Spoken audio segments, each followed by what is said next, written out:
Ça fonctionne, vous m'entendez bien? Bon, bonjour à tous. Donc moi je me présente rapidement. Je suis Thierry Jouzier, donc directeur des ressources humaines en français de Sixt, du réseau Sixt en France. Je suis accompagné d'Oméric qui se présentera par la suite. Je vais vous présenter Sixt. Qui parmi vous connaît Sixt? Bon, une grande majorité. Ça fait plaisir. Sixt, dans les grandes lignes, c'est une entreprise qui est plus que centenaire, qui a été fondée en Allemagne par un membre de la famille Sixt et qui, depuis 1912, est gérée par la famille Sixt et qui a connu depuis cette période une grande transformation puisque l'idée c'était à la fois de rester une entreprise familiale mais surtout de dépasser le scope de l'Allemagne puisque fondée en Allemagne, leader en Allemagne et maintenant présent dans plus d'une centaine de pays à travers le monde sur des activités historiques de location de voitures en courte durée, mais avec un scope qui est maintenant beaucoup plus large. Donc on est présent sur donc, plus de 115 pays, majoritairement dans les pays occidentaux, européens et États-Unis en propre, donc avec nos propres salariés, nos propres agences, et après dans tous les autres pays avec des systèmes de franchise. En France, c'est à peu près 200 agences, très majoritairement en propre. On a encore quelques franchisés historiques dans certaines villes, mais on est présent sur tout le territoire, dans les plus grandes villes, dans les aéroports, dans les gares, partout où il faut être, dans les centres-villes, pour adresser toute la clientèle qui va vouloir utiliser une voiture premium. On est le loueur premium du secteur, avec une grande majorité de nos voitures qui sont des marques premium, donc les marques allemandes avec qui on a des relations privilégiées, on va dire, et surtout intervenir sur un monde, donc le monde de la mobilité qui évolue et qui se digitalise lui aussi, avec de plus en plus de problématiques où on est sur un monde qui se transforme avec la différence entre la possession de la voiture et l'usage de la voiture. On le voit avec des intervenants qui se développent sur ce marché. On va avoir forcément la digitalisation des process qui va se développer. Et puis voilà, des produits qui vont être très différents. On a lancé en milieu d'année 2019 une nouvelle application. On avait été le premier à lancer une application digitale dans la location de voitures et on a lancé une application qui regroupe plusieurs produits. À la fois le produit classique de location de voitures, mais aussi des produits de car sharing. Donc vous connaissez sur Paris, sur la région parisienne, les trottinettes Lime ou autres en libre service. Et ben en Suisse, en Allemagne, bientôt en France, on l'espère, on a le même système avec des voitures qui sont garées un peu partout dans les villes et que vous pouvez ouvrir avec votre smartphone. Vous débutez le contrat et vous fermez le contrat en garant la voiture où vous voulez et vous fermez le contrat.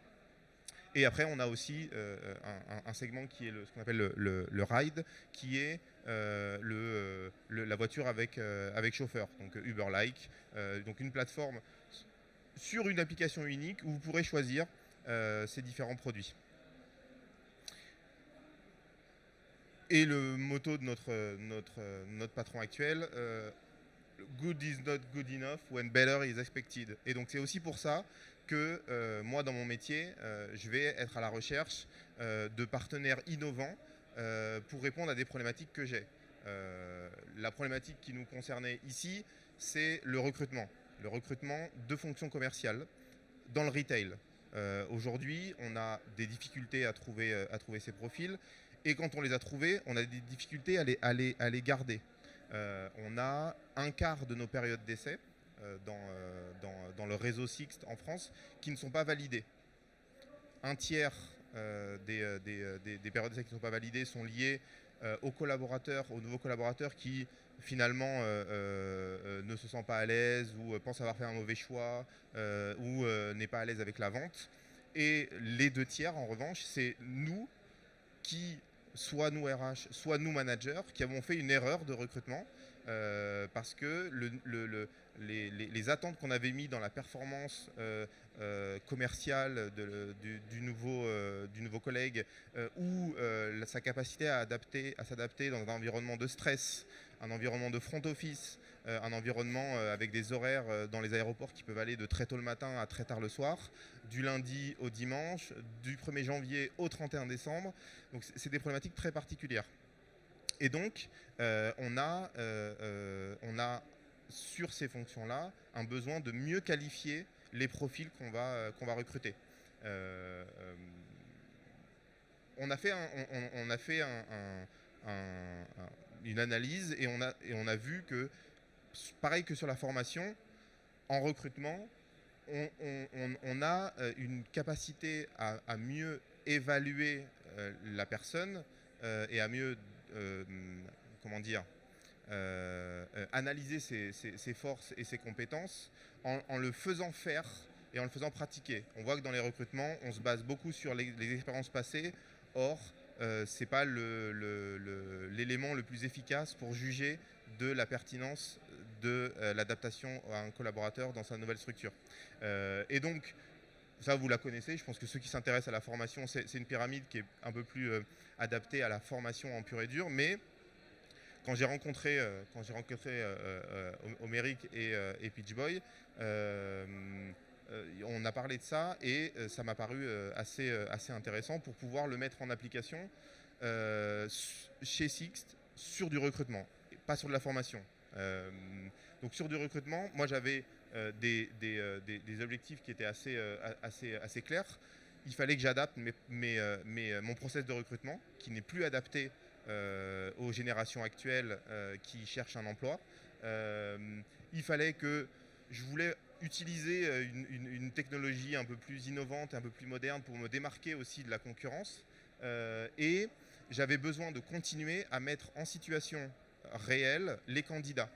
Pas uniquement avoir un échange sur leur profil, mais aussi de les mettre en situation d'un acte de vente pendant l'entretien. Et une fois que je l'ai mis en situation, je vais pouvoir mesurer factuellement est-ce qu'il a été performant ou pas. Et tout ça de manière harmonisée sur tout un réseau où j'ai 4 recruteurs sur toute la France et donc une centaine de managers qui vont intervenir sur le terrain. Donc ça a été vraiment des choses qui ont été au cœur de ce choix et je pense que vous allez vite comprendre en quoi Pitch Boy a pu nous aider à améliorer ce qu'on avait amélioré. Merci Thierry.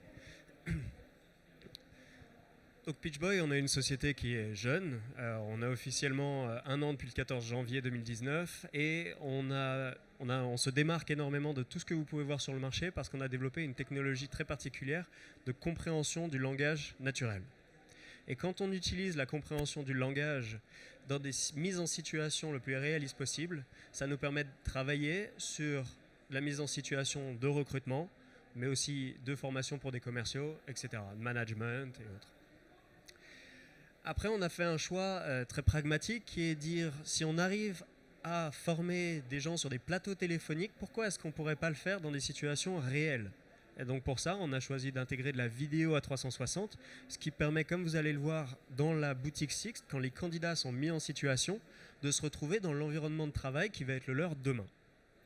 Et après, bon, l'intelligence artificielle, c'est une boîte noire, mais pour être très transparent, on a développé 9 algorithmes qui sont maison sur l'analyse du mot-clé, l'analyse de la syntaxe, l'analyse de l'antériorité, de l'intention, des déclinaisons, de la notation, de la sélection, et il y en a plus.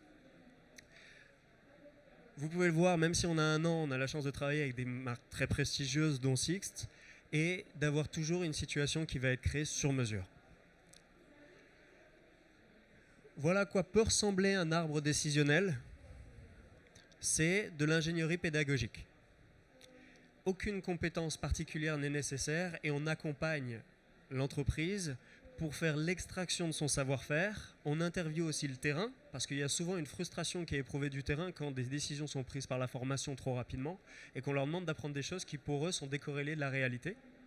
Et donc un arbre décisionnel, ça permet d'avoir quelque chose qui correspond vraiment à leurs besoins. Et après, en 5 étapes, on définit les objectifs pédagogiques. Ça, vous le faites avec tous vos partenaires, tous vos prestataires. On réalise le script. Une fois que le script est validé, on fait le tournage, 1 à 2 journées. On fait l'intégration technique. Et après, on est sur tout ce qui est le déploiement, l'assistance, la communication, la prise en main. La technologie de vidéo, on est sur du web VR, ce qui signifie qu'on a juste besoin d'avoir une connexion Internet et un navigateur pour accéder à la solution. Soit on a des casques de réalité virtuelle, ce qui permet une vraie immersion, soit on n'en a pas, on le fait sa simulation sur l'ordinateur, sur le téléphone. Ça permet quand même d'avoir un effet waouh et innovant pour le collaborateur, puisque dès lors qu'il parle à son écran et que son écran lui répond, la première fois ça lui fait un choc, et quand il obtient sa note, il comprend l'impact qu'a la formation pour lui. Donc je pense qu'il vous intéresse le plus, c'est de voir à quoi ça ressemble en réel. Donc je vous propose de passer sur une démonstration.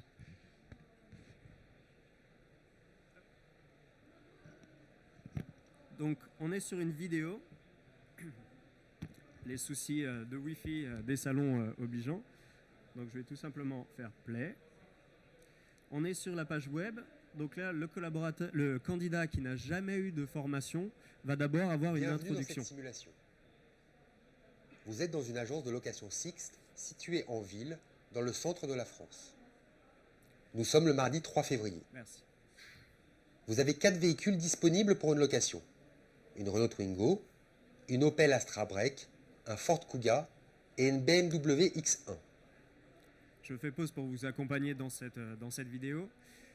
Si vous voyez en bas à droite le petit masque, c'est pour tout ce qu'on appelle le cardboard ou passer en plein écran et donc pour pouvoir vivre la simulation directement.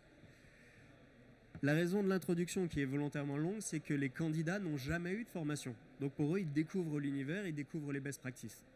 Et quand on fait un recrutement, on va pouvoir, et qu'on met la personne en situation, on a 3 choses à évaluer. La première, c'est son attitude. La deuxième, ça va être sa connaissance produit-service. Donc là, c'est exactement ce qu'on est en train de faire. On lui transmet des connaissances. Et après, ça va être sa technique de vente.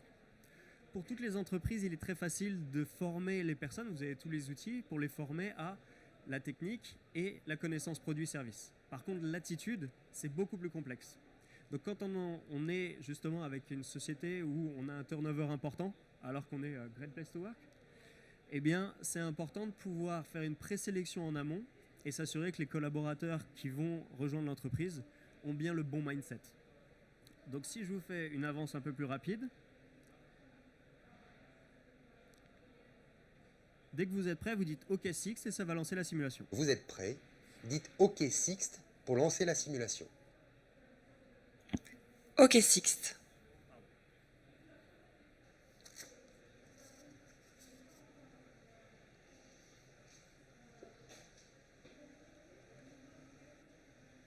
Bonjour monsieur, bienvenue chez Sixt.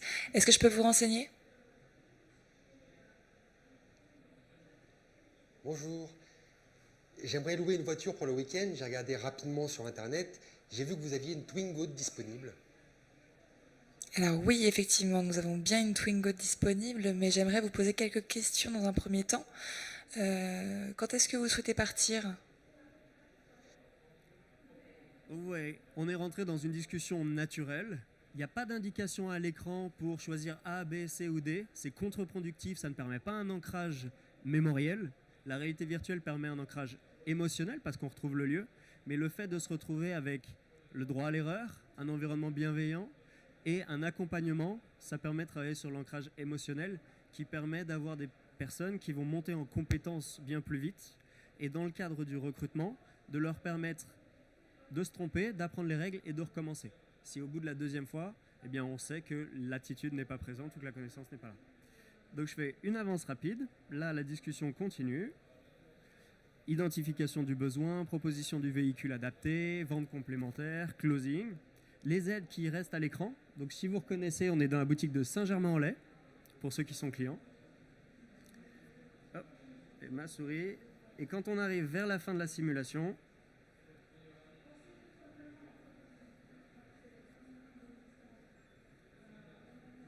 Oui, bien sûr. donc on a demandé au client d'avoir sa pièce d'identité et son permis de conduire, c'est indispensable. On obtient, le candidat obtient une analyse en temps réel qui est gérée par l'intelligence artificielle où il voit sa note. Et cette note-là, elle va lui permettre de se dire est-ce que j'ai envie de retenter ma chance ou pas? Comment j'évalue? On est sur un scénario de recrutement. Si on était sur de la formation, là où vous avez le merci de votre participation, on peut imaginer des axes de progression personnalisés.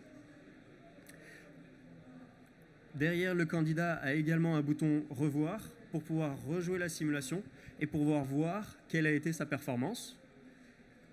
Et si je passe à ma slide d'après, donc sur la gauche, vous avez ce que voit l'apprenant, le candidat, quel est son feedback. Et sur la droite, vous voyez ce que voient les recruteurs, les collaborateurs de Thierry, pour pouvoir prendre leurs décisions. Et en fait, un point important dans la construction du scénario, dans la construction de la vidéo et dans la construction de la notation, on a aussi, nous, embarqué des équipes en interne, des équipes opérationnelles, les formateurs, les coachs de vente, pour pouvoir bien décider quels étaient les points à attribuer pour définir qu'un candidat est successful ou moins. Donc bien évidemment, dans le visuel qui est rendu aussi aux candidats, il ne fallait pas qu'on soit non plus trop agressif s'il n'y avait pas un score qui était trop bon.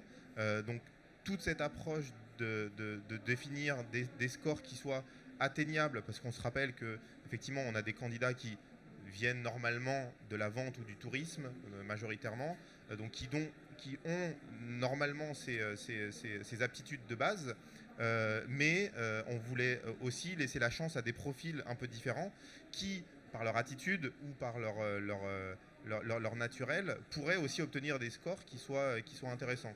Donc l'échelle de scoring n'a pas été trop dure envers les candidats qui ne seraient pas les meilleurs. Et donc, on a mis en place ça donc, depuis quelques mois. Comment je l'ai mis en place en France? On a 4 casques de réalité virtuelle qu'on a disséminés sur toute la France. J'ai une personne à Bordeaux, une personne à Lyon, une personne à Mulhouse, une personne à Paris. Et ils ont commencé à l'utiliser. Ça a permis, d'avoir une plus grande efficacité du process. Ça a permis de gagner en rapidité, ça a permis de gagner en harmonie de l'évaluation et de la situation de vente, parce que jusqu'à maintenant, on en faisait pas. Il y avait des situations de vente sur agences de voyage ou sur des process qui étaient pas forcément toujours pareils, pas forcément évalués pareil partout en France. Donc ça a été le premier gain. Le deuxième gain, c'est que c'est aussi plus engageant envers nos candidats. Quand on a préparé la présentation, je parlais avec Omeric de le user experience, l'UX, qui est très importante pour les clients, mais on pourrait aussi parler de CX, la candidate experience pour les candidats qui recherchent une vraie expérience dans leur process de recrutement. Il faut que ça marque les candidats. Ils ont le choix, les profils qu'on recrute, ils ont le choix entre plein d'entreprises qui recrutent sur ce secteur. Et donc si on n'est pas retenu aussi, nous, comme différents, comme innovants, parce que c'est des choses que recherchent les candidats, on ne sera pas retenu et ils passeront à l'autre entreprise. Et aussi, ça nous a permis de faire des feedbacks beaucoup plus transparents. On sait que les candidats, ils ont besoin d'avoir des feedbacks clairs. On ne peut pas leur dire simplement non, on ne vous a pas pris parce que il y en avait un qui était meilleur ou on ne vous a pas pris parce que X ou Y raison. On est capable de leur donner maintenant des éléments beaucoup plus factuels en disant voilà, vous êtes intéressant, mais nous on a besoin sur telle agence ou sur tel secteur de candidats plus expérimentés. Ou voilà, on vous sélectionne, mais attention, sur votre formation, sur votre onboarding, on insistera sur ces éléments qui apparaissent dans les métriques comme n'étant pas suffisamment importants et bien évalués. Donc au final, ça a été un gain que j'arrive pas encore à chiffrer parce que c'est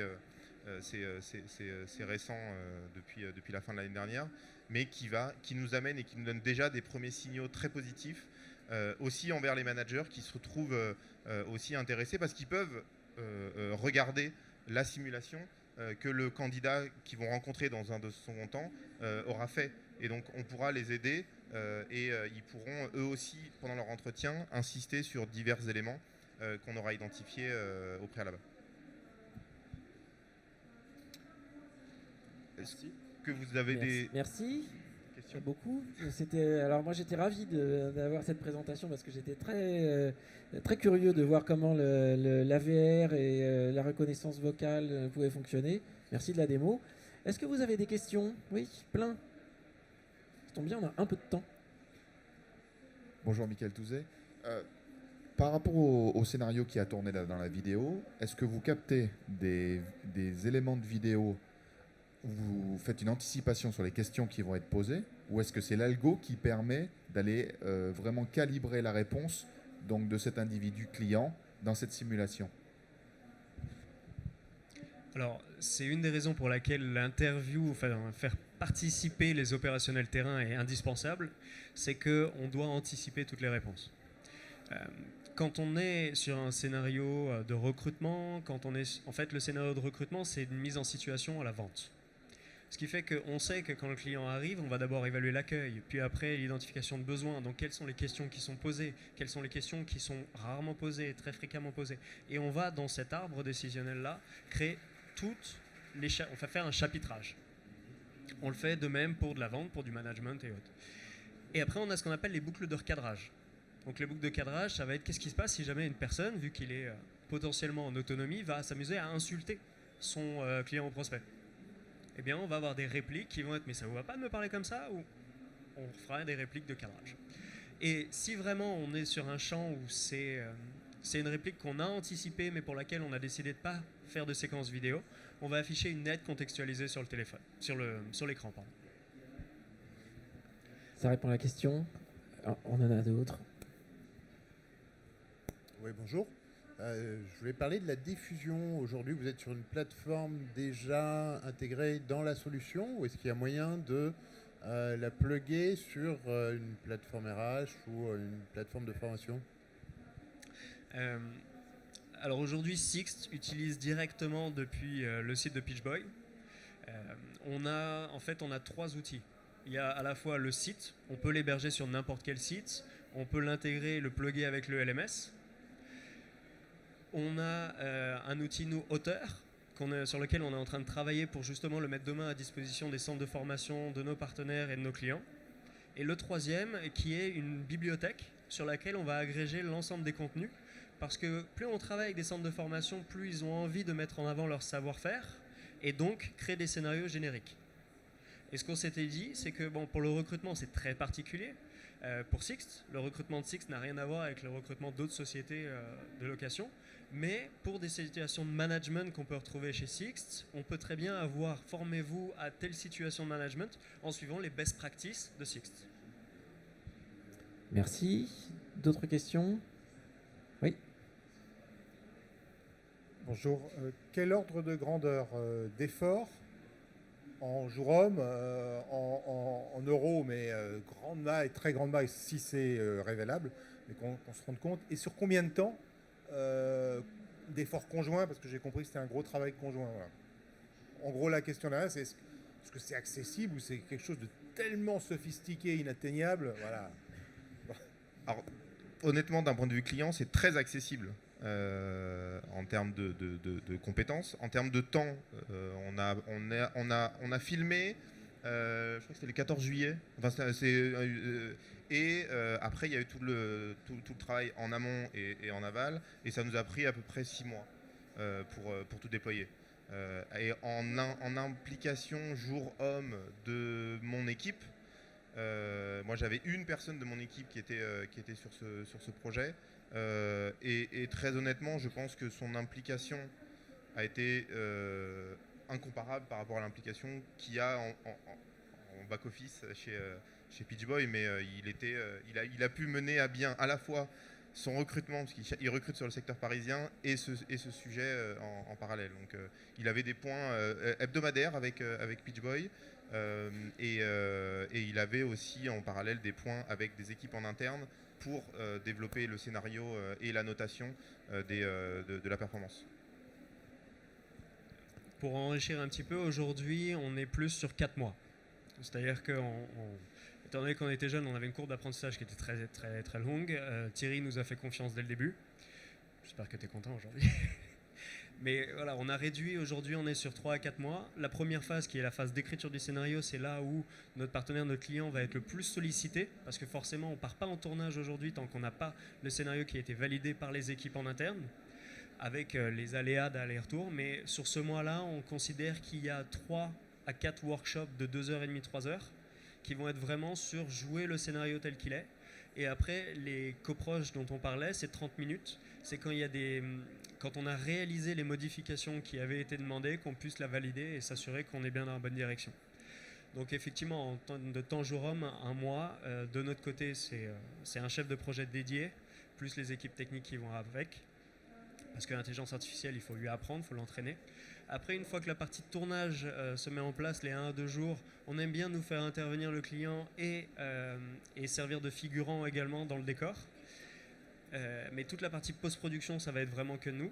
Et donc au terme des 2 mois, 2 mois et demi, on rentre dans une phase de recettage où on va livrer un premier scénario qui est incomplet, la machine ne comprend pas tout. Et c'est là où on va nous après l'enrichir pour s'assurer d'intégrer vraiment l'ADN. Merci beaucoup, messieurs, pour cette très intéressante application concrète de l'AVR. Merci. Si vous avez d'autres questions, moi j'en ai plein, je passerai vous voir. Rendez-vous au stand C32. Merci beaucoup. On va passer à la dernière intervention de cette série sur l'immersive.